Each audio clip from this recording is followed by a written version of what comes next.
Alrighty, folks, this is Jonah Chen with the Texas General Land Office. Thank you so much for joining us today for the Texas Back in Business webinar covering the General Land Office's program for small businesses impacted by Hurricane Harvey.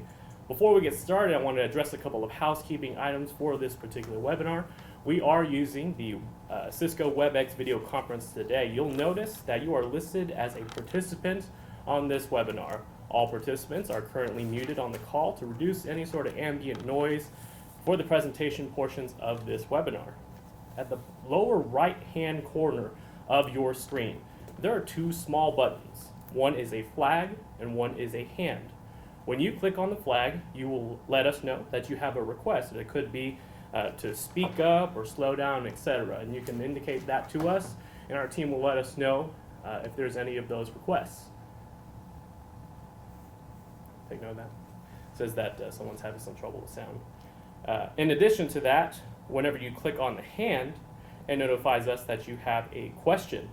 Please utilize those buttons accordingly. We will take questions as the questions come in throughout the presentation and be able to address them during the question and answer portion. And if there are any questions in English or in Spanish, we will be able to address that live today. You can notify us again of questions at any point in time. There will be a portion toward the end of this webinar where we hope to answer all of your questions. We are going to have the recording of this webinar posted on our website. In addition, for any of our viewers who are interested in the Spanish version of these presentation slides, they are available now at recovery.texas spelled out .gov/TBIB. TBIB for Texas Back in Business. And again, questions will be taken in English and Spanish at the end of this presentation. So for the moment, I want to hand it over to our friend from Texas Back in Business, Elizabeth Ventura, to state the Spanish introduction for this webinar. Thank you, Jonah. Gracias por unirse a la oficina Texas General Land Office. Antes de comenzar, quería abordar los artículos de limpieza para este seminario web. Estamos utilizando una videoconferencia de WebEx hoy. Notará que está incluido como participante en el seminario web. Actualmente, todos los participantes están silenciados en la llamada para reducir el ruido ambiental de las partes de presentación de este seminario web. En la esquina inferior derecha de la pantalla hay dos botones pequeños. Uno es una bandera y uno es una mano. Cuando hace clic en la bandera, nos hace saber que tiene una solicitud. Las opciones son hablar, reducir la velocidad, etc. Cuando hace clic en la mano, nos notifica que tiene una pregunta. Utilice los botones en consecuencia. Puede notificarlos que tiene una pregunta en cualquier momento. Habrá una parte de nuestro tiempo hacia el final de este seminario web donde esperamos responder a sus preguntas. Primero tomaremos preguntas en vivo de nuestros participantes en persona y luego haremos la transición a las preguntas de nuestros participantes digitales. La versión en español de la presentación está disponible en recovery.texas.gov/TBIB. Las preguntas se tomarán en inglés y en español al final de la presentación. Gracias.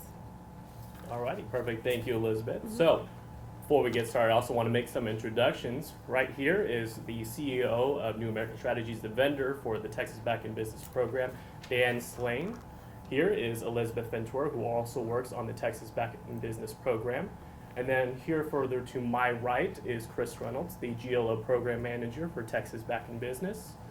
And then here to my left, I have the Deputy Land Commissioner and Chief Clerk for the Texas General Land Office, Mr. Mark Havens.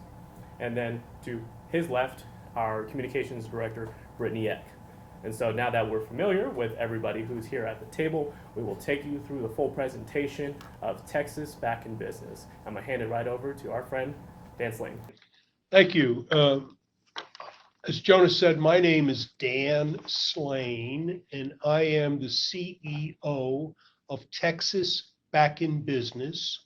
We are a private disaster recovery company based in Houston, and we are under contract with the Texas General Land Office to administer and distribute a program of $100 million to businesses that were damaged by Hurricane Harvey. In 2018, Congress allocated $89 billion to Texas for the Harvey destruction. Embedded in that bill was $100 million for small businesses. This is the first time Congress has ever allocated money directly for small businesses. The allocation went to HUD to administer the program, and HUD entered into an agreement with the Texas General Land Office to be the state agency to distribute and administer the program. We are authorized to make grants, not loans, grants of up to $250,000 per business, with a minimum grant of $50,000. To apply, you would simply go to our website, texasbackinbusiness.com, and you will find the application that's necessary to begin this process. To qualify, you simply had to be in business on the day of the storm, August 25th, 2017. Your business had to be damaged by the storm, and you have to be a small business as defined by the Small Business Administration. The Small Business Administration defines 97% of all businesses in the United States as small businesses. So the chances are very good that you will qualify as a small business. And finally, your business must be located in one of the 49 counties designated as the disaster area. Here is a map of the affected 49 counties. And you'll notice some of the counties are in brown. 20 of the 49 counties plus 10 zip codes were the most impacted counties in the storm. Those counties, according to HUD regulations, will receive 80% of the funding. The balance of the other 29 counties will receive 20% of the funding.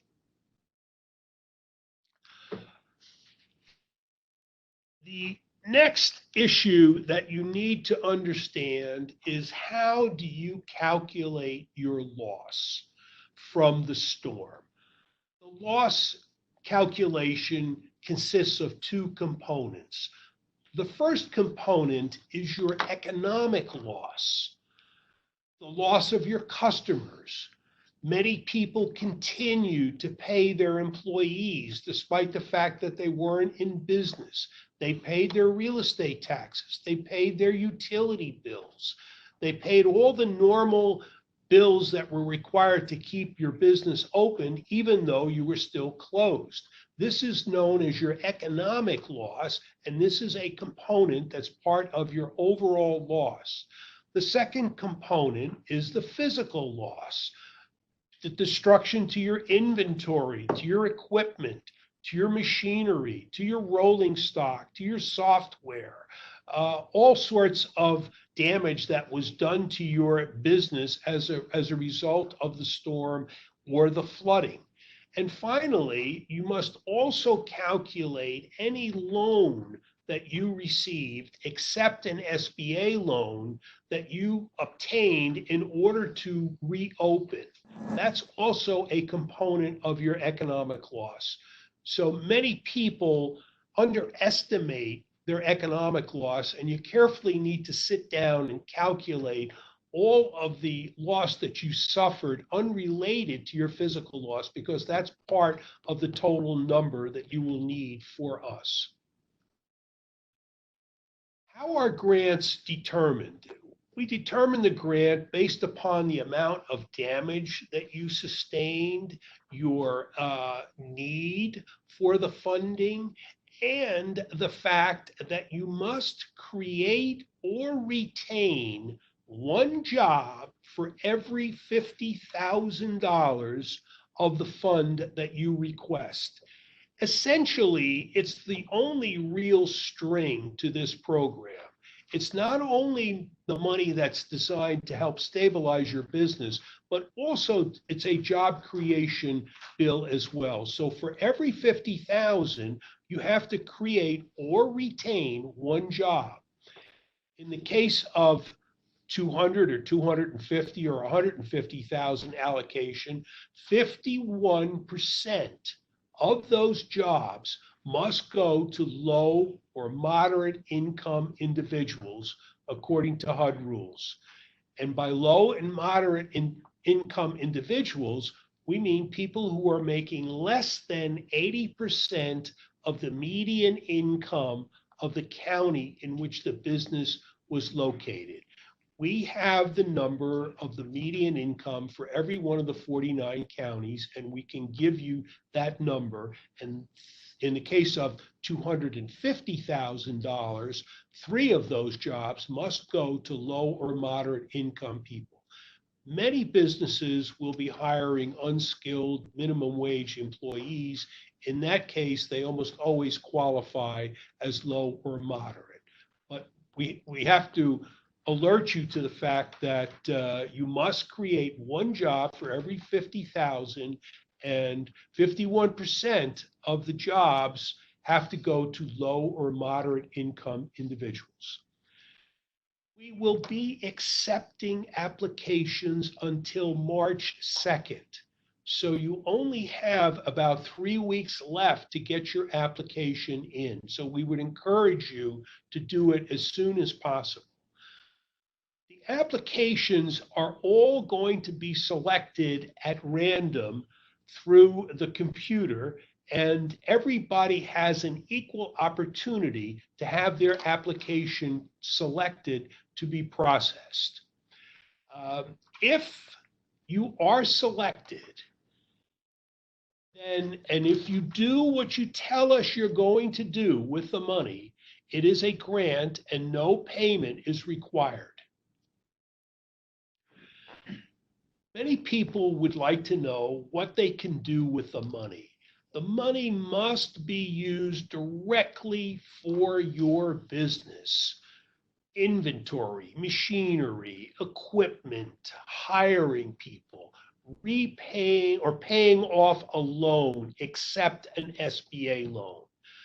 A lot of companies went out and borrowed money to get reopened, and in many cases, that loan is strangling them and making it difficult for them to buy inventory, to hire people. You can use this fund to pay down or pay off those loans, provided it's not an SBA loan. And many people will primarily need the money for working capital. What you cannot use the money for is to renovate or repair or improve buildings. You can't use the money for real estate. You can't use the money to purchase equipment that becomes part of the building. For example, if you are a restaurant owner and you need to put in a ventilation system above your stove, that is not an allowable expense because that installation becomes a fixture and part of the building. So fixtures are not fundable. Any expense, obviously, that you incurred before the storm is not an acceptable use of the funding. So, and if we will give you, when we meet with you, we will give you a list of all of the funding issues that are not acceptable under the HUD rules. So it'll be clear to you what you can use the money for. Now, If you go to our website, texasbackinbusiness.com, you will find almost everything you need to know about the program. We took a lot of time designing the website. We conducted focus group meetings with 60 businesses from Beaumont to Corpus to get input as to what their concerns were, what their issues were, and we tried to put all of this on our website. So the two things that I really want to leave you with here is to go to our website, and I think you'll find all of your questions can be answered on the website, texasbackinbusiness.com.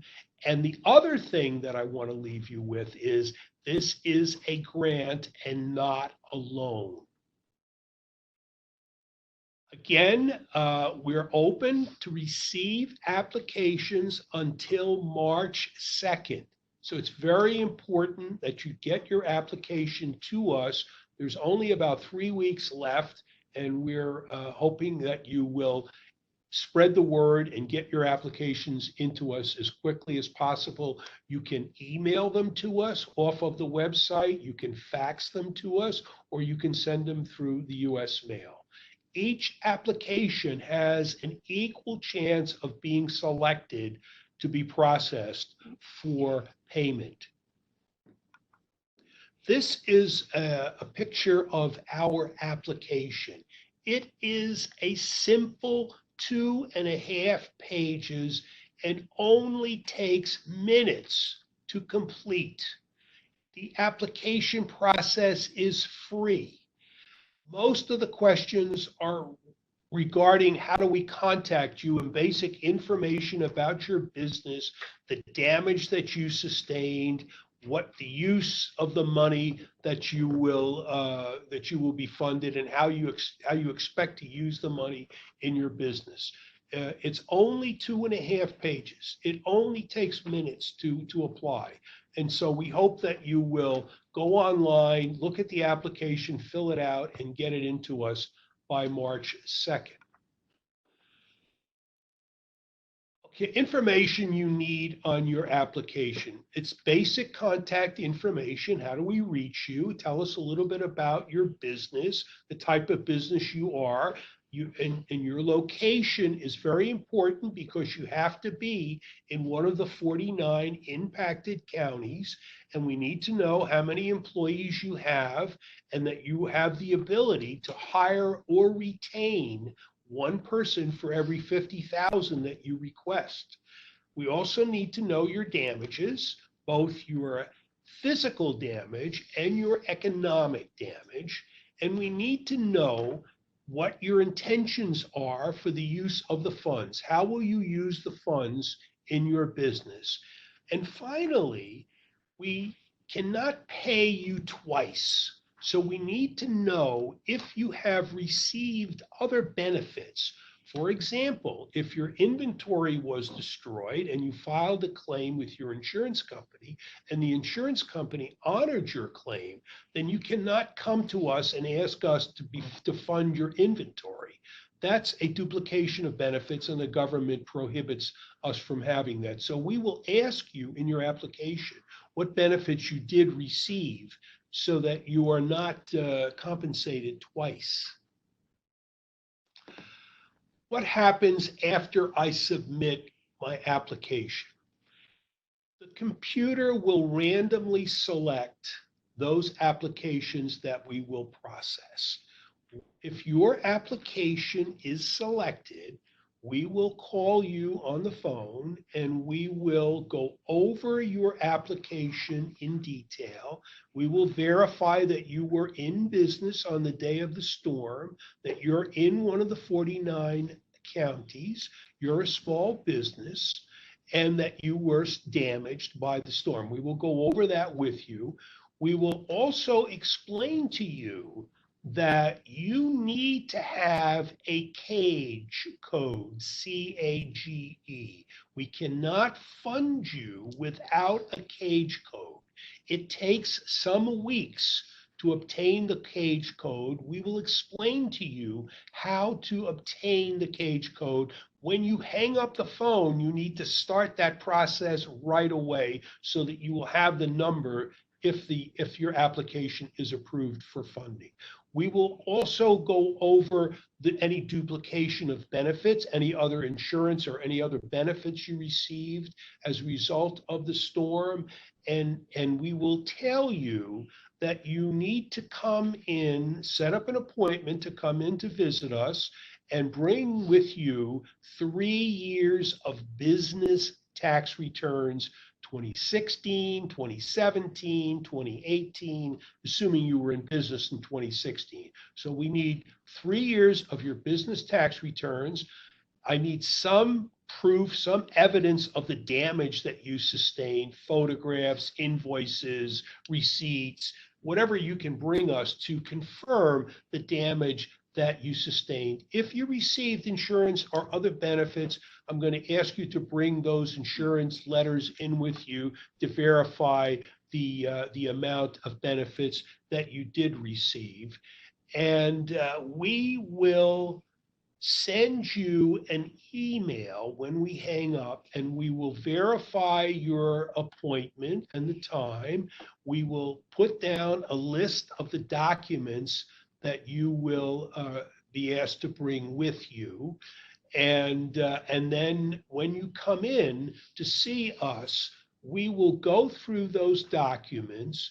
We will scan your tax returns and other information that you brought us to a secured site on the cloud and return them to you. And we will go through the entire program in person and explain to you that you must create or retain one job for every $50,000 we give you, and 51% of those jobs must be low to moderate income employees. We will give you the median income of the county that you're in, and we will help you calculate the 80% numbers so that you're perfectly clear on all of this. And then we will go through the grant agreement. And the grant agreement is a document that you must execute in the event that you are awarded the funding. And the grant agreement sets out everything that you have to do. And in the grant agreement, it will tell you that for every employment, for every 50,000, for every person that you employ, you must keep them on your payroll, full-time employees on your payroll for a minimum of 8 weeks. Of course, we hope you will keep them on for years, but your obligation is to keep them on the payroll for 8 weeks. At the end of 8 weeks, if you send us proof, payroll receipts, whatever you have to prove that you kept those people on the payroll, we will send you a letter releasing you from your obligation. And then we will have follow-up periods with you, and we will explain that to you to verify that you use the money as you said you would do, and ask you how your business is going and other general questions to follow up to comply with HUD and GLO regulations. So that's the whole program in a nutshell. We are very happy to answer any questions. You can call us on the phone, you can email us, and we have people manning the phones, and we will get back to you right away and answer any questions. Again, the two things that's the most important that you can take away from here is go to our website, texasbackinbusiness.com. You'll find everything that I think you need to know on the website, and this is a grant. It's not a loan. Thank you very much. All righty, perfect. Thank you, Dan. We'll transition to our next portion of the webinar right now, which is questions, just as promised. We do have one pre-submitted question from an attendee, and the question comes to us from the Coastal Bend. This question is, if there is a business that is an LLC, if one partner has pending citizenship status, does that impact receiving the grant? And they also asked for us to repeat this question and answer this question in Spanish. So I'm going to ask our friend Elizabeth if she could interpret that question in Spanish for a moment. We're gonna do You want me to Spanish answer it, question. We're gonna do questions. Oh, first, I'm then sorry, answer. okay. Hemos recibido una pregunta de la área de Coastal Bend y la pregunta es si la persona aplicando de la empresa tiene un estado pendiente de ciudadanía, si es que eso impacta recibir la beca. Okay, and so we're gonna ask our CEO here, Dan, if you can answer that question in English. It does not impact your application, assuming that other members of the LLC are U.S. citizens. La respuesta es no, con tal de que hayan otros miembros asociados con la empresa, eso no importa. Los otros miembros pueden servir como los aplicantes. Entonces, Perfect.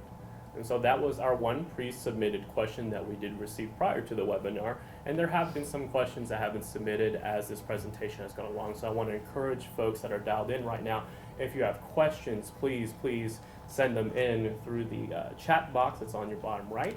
We're seeing a couple of questions come in right now. I'm going to start with the ones that we received first. And that is, and I'll go ahead and take this answer because I made sure to take a look at our documents. The question was, what was the 80% area median income limit for Harris County? So for Harris County, the Houston Metroplex, for a one-person household, that is $42,750 approximately. We'll, of course, want to double check that to see if HUD has updated numbers for 2020. That is a 2019 number. And then, of course, there's a range, 1 to 4-person households to 8-person households. An average 4-person household, 80% of area median income is approximately $61,050. And so that was the first question we received, and it was about income limits. I want to turn it back over briefly to Elizabeth. If you wouldn't mind indicating the income limits for the 1-person household up to the 4-person household. en el condado de Harris County, si hay una persona adentro de esa casa, una persona puede ganar un máximo de $42,750 y si hay 4 personas, el máximo que pueden estar ganando son $61,050. Okay, perfect, thank you. And then the second question we received was, how many businesses do we think Texas Back in Business will fund? And I'll actually turn that answer over to Dan. We are anticipating funding approximately 700 applications. And if you wouldn't mind in Spanish. Nosotros estimamos de que vamos a recibir un aproximado de 750 aplicaciones. Alrighty, perfect. So I'm going to check back in with my coworker Catherine McKee over here for additional questions that we have received. What I'm going to do is I'm going to call them out, and then I will indicate to our folks who I would like to answer. And so bear with me for 1 second. We're going to take a look at those questions that were submitted. Okay. Okay. So the next question we received was, what was the 80% area median income for households in Orange County, Texas? And this will require a little bit of research, so we're going to take a look at that and get you a response in a moment. Let's transition to the next one.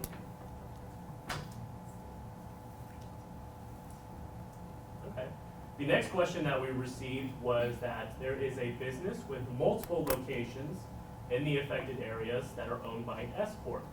Do they file applications for each individual location or for the corporation? The answer is for the corporation. Perfect. Solamente por la corporación. The next question that we received was, let's say, and this is a hypothetical, let's say a business hires a new employee with these grant funds. Is this a one-time grant? So that's that first question. This is the two-parter. Dan? Is this a one-time grant? Yes, it's a one-time grant. Yes. Solamente es una beca. Part 2 of the question is, the business would be responsible for continuing to pay the employee after the grant cycle? Question mark. So is the business responsible for paying that employee after the grant cycle ends? You are required to keep this employee on your payroll full-time for 8 weeks. That's your obligation. Of course, we hope you'll keep them on for many years. But your obligation is 8 weeks. After 8 weeks, if you send us receipts of your payroll, we will send you a letter releasing you from your obligation. So your obligation is to keep the full-time employee on your payroll for 8 weeks. Next question. How soon after the close of the application would the grants get funded? Dan? We are hopeful to process all the grants by the end of the summer. We will start processing grants in March, and we expect to complete in August of this year. Nosotros vamos a empezar a procesar las aplicaciones el 2 de marzo y pensamos de que vamos a terminar de procesar todas las aplicaciones a finales de agosto. Alrighty, the next question was, can these grant funds be used to pay off Hurricane Harvey SBA loans? Unfortunately, the answer is no. La pregunta es que si estos fondos de esta beca se pueden utilizar para pagar a un préstamo de SBA y la respuesta es no. Thank you. And the next question is, if a business has already submitted an application to Texas Back in Business, is there a way to get in contact to make changes or edits to this application? Yes, my suggestion would be that if your application is selected and we call you, and when you come in to meet with us, we can amend the application at that time. La pregunta es que si uno aplica para el programa y esta beca y ya uno ha terminado de hacer la aplicación, ¿hay una manera de poder hacer correcciones a la aplicación? La respuesta es que si su aplicación es seleccionada y nosotros le llamamos para seguir adelante y revisar la aplicación. Entonces hay dos partes. Si uno aplica y después su aplicación es seleccionada, en ese punto sí se pueden hacer correcciones. Excellent. The next question is, right, how soon should folks expect to hear back if they've already submitted their application? Will they hear back before March 2nd, after March 2nd? When do you all expect? You will hear back after March 2nd to notify you that we have received your application, and the next notification will be if your application has been selected to be processed. La pregunta es que si después de que uno hace su aplicación, ¿cuánto tiempo aproximadamente va a demorarse para poder oír algo sobre el estado de su aplicación? Y después de que cuando nosotros empecemos a revisar las aplicaciones el 2 de marzo, nosotros vamos a empezar a procesarlas, y si nosotros seleccionamos su aplicación, entonces nosotros le vamos a primeramente mandar un correo electrónico y después nosotros le vamos a llamar, y eso puede ser del 2 de marzo hasta que se terminen todos los fondos. Entonces hasta finales puede ser de agosto. Excellent. This next question comes from someone who's having some technical difficulties with their application. They are attempting to download it from the Texas Back in Business website, and they indicate that they're receiving an error. Is there another way for them to get an application? Yes, there are several ways to do that. If you can't download it, simply call us and we will fax it, we will email it, we will mail it to you. So we can get you a copy very quickly. Just pick up the phone and call us.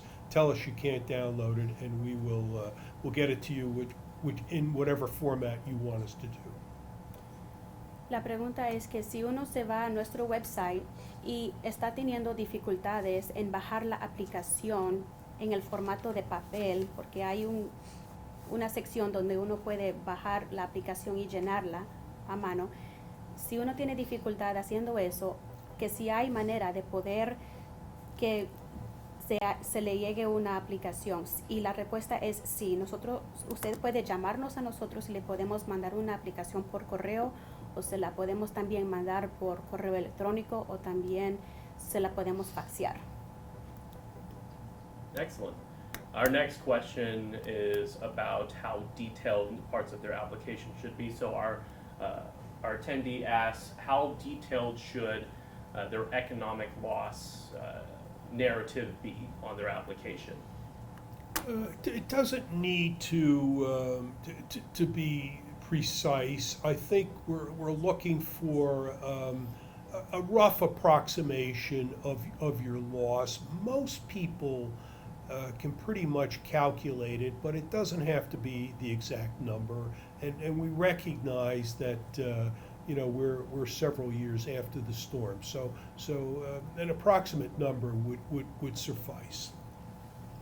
La pregunta es que si en la aplicación debe del aplicante explicar en mucho detalle sobre las pérdidas físicas o económicas. Y la respuesta es, bueno, sí puede, sí, pero no es demasiado necesario en la aplicación de entrar a completamente todos los detalles, porque si su aplicación es seleccionada, entonces en ese punto la persona que va a hacer la entrevista con el aplicante, ahí es donde nosotros vamos a poder en realidad entender todos los gastos, todas las pérdidas económicas y físicas. Excellent. The next question comes from somebody who owns a sole proprietorship. So their question was, if somebody owns a business that is a sole proprietorship and the owner is the only employee, how do they fit into this program? If the owner is at risk of losing the company and losing his job, the owner would qualify as being able to retain himself as the employee of the company. So in that particular case, retention would be something that the owner would have to think about. If the owner is requesting $50,000, then he would have to agree to hire an additional person for 8 weeks.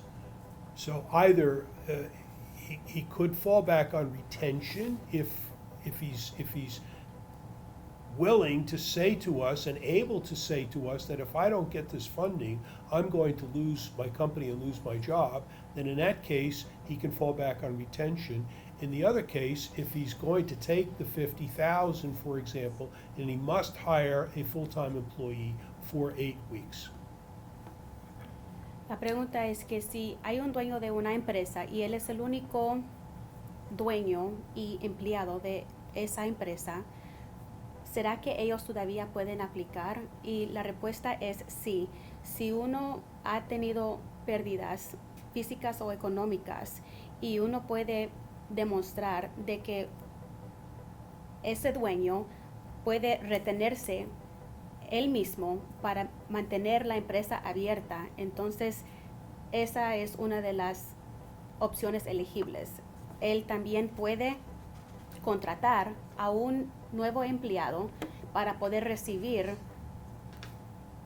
una beca adicional, digamos de $50,000, porque por cada empleado que está contratado serían $50,000.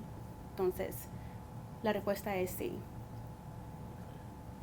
And one of our last questions is, if an application is funded, number one, how quickly does that business have to hire the low to moderate income persons, and how long do they have to be hired for?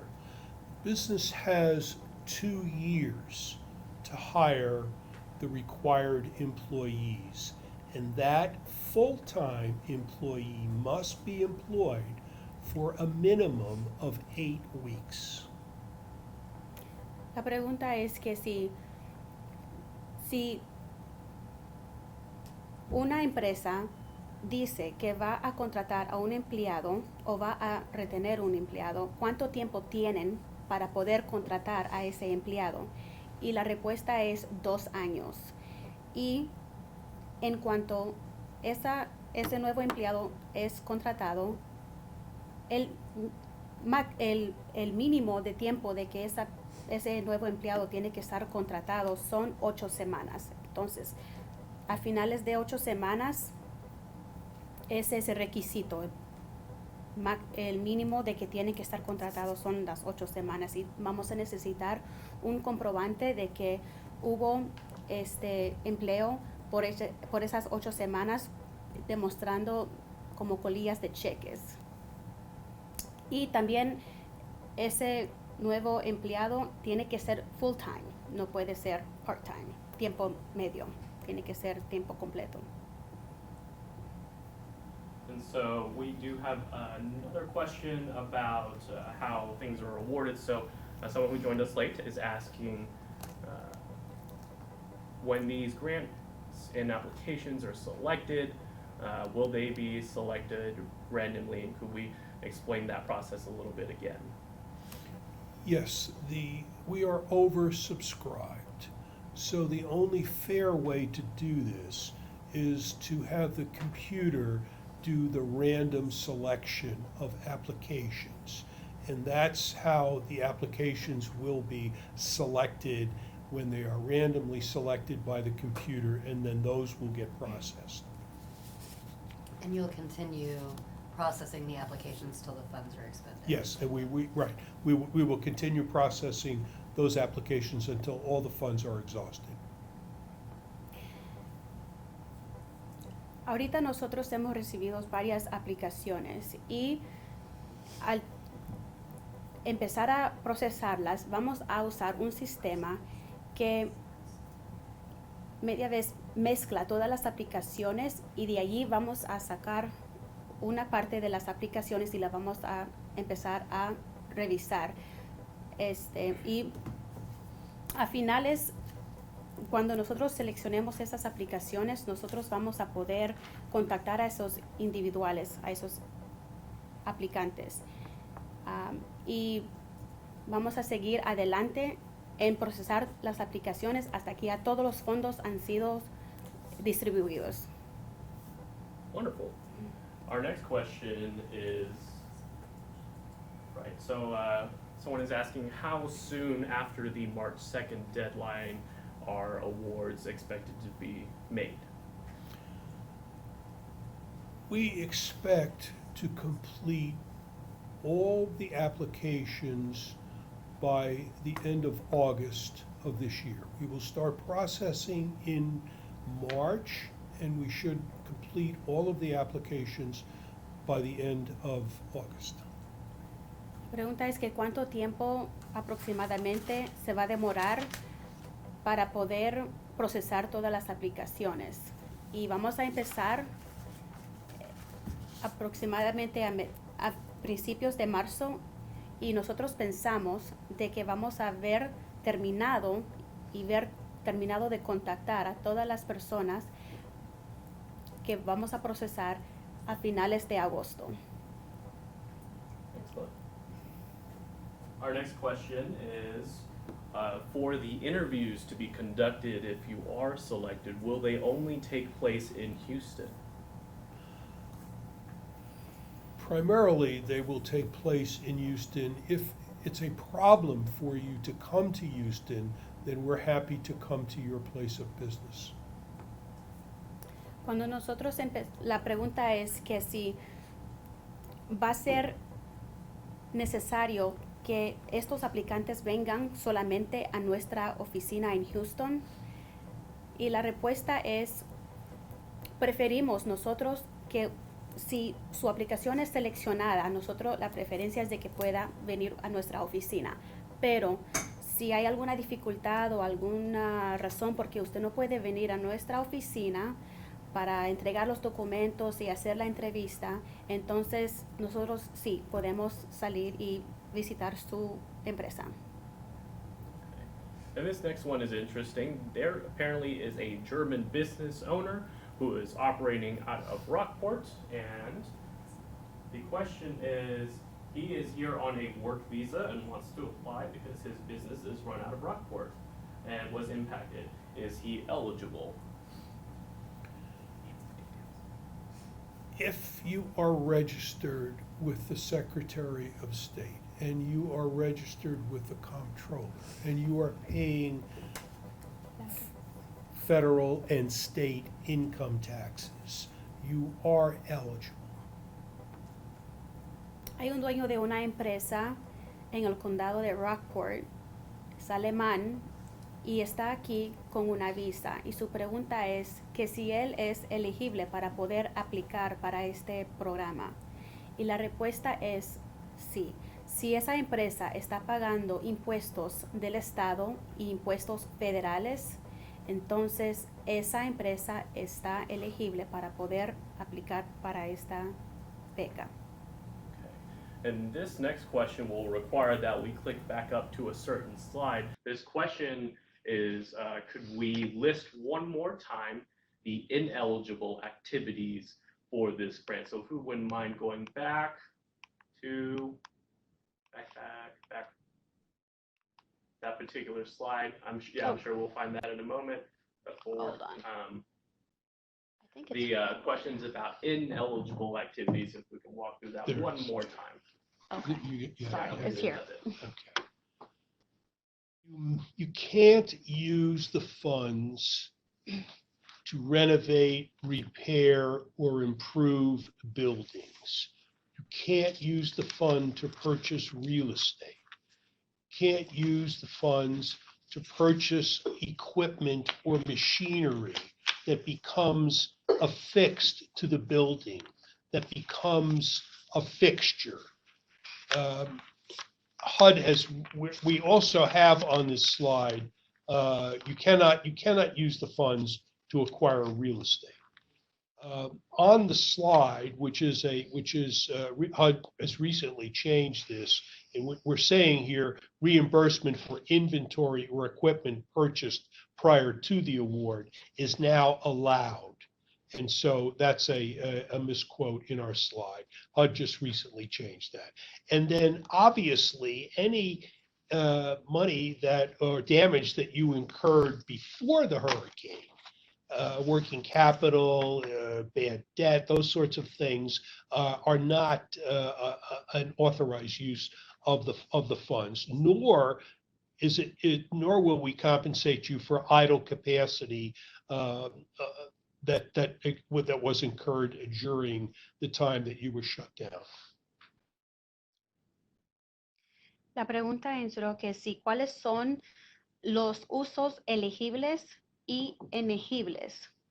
¿Cómo se puede usar y cómo no se puede usar los fondos? Y este programa es de desarrollo económico. Se pueden utilizar para contratar y retener empleados, para capital operativo, maquinaria, equipos, suministros, inventarios y otros artículos directamente relacionados con su negocio. No se puede usar el premio para renovaciones o reparaciones o mejoras de edificios.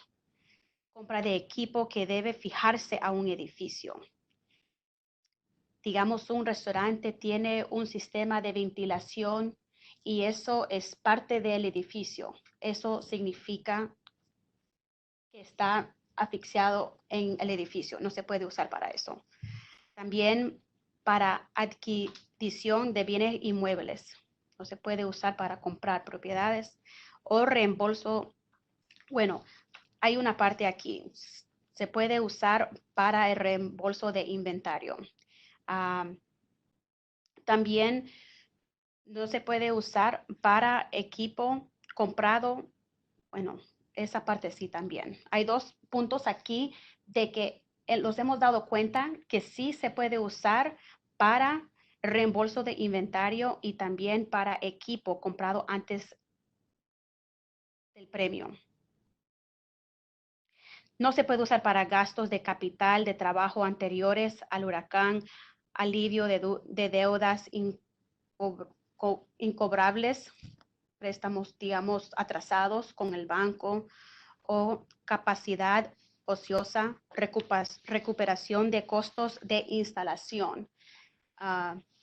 Entonces, si esta página está en el website de Texas Recovery y si necesita. Webinar, we're going to do a couple more questions, and I am going to circle back on the Orange County one because I do have some numbers. But this one is a two-parter. One moment, please.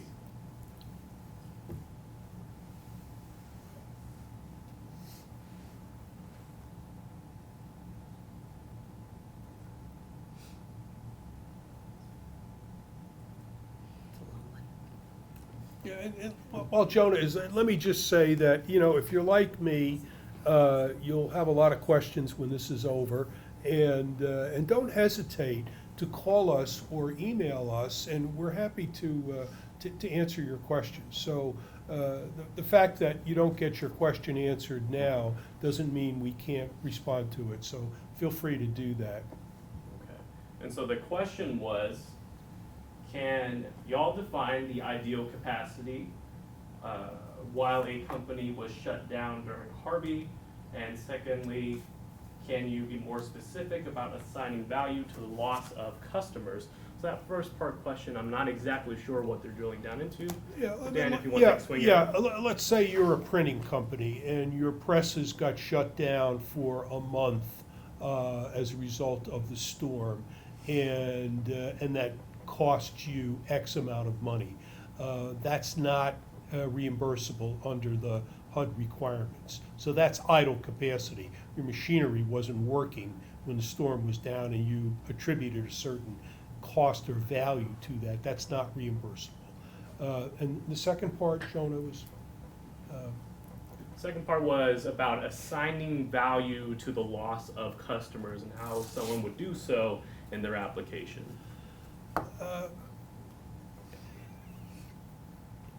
A way to do this is to be able to demonstrate to us that before the storm, you had X amount of customers.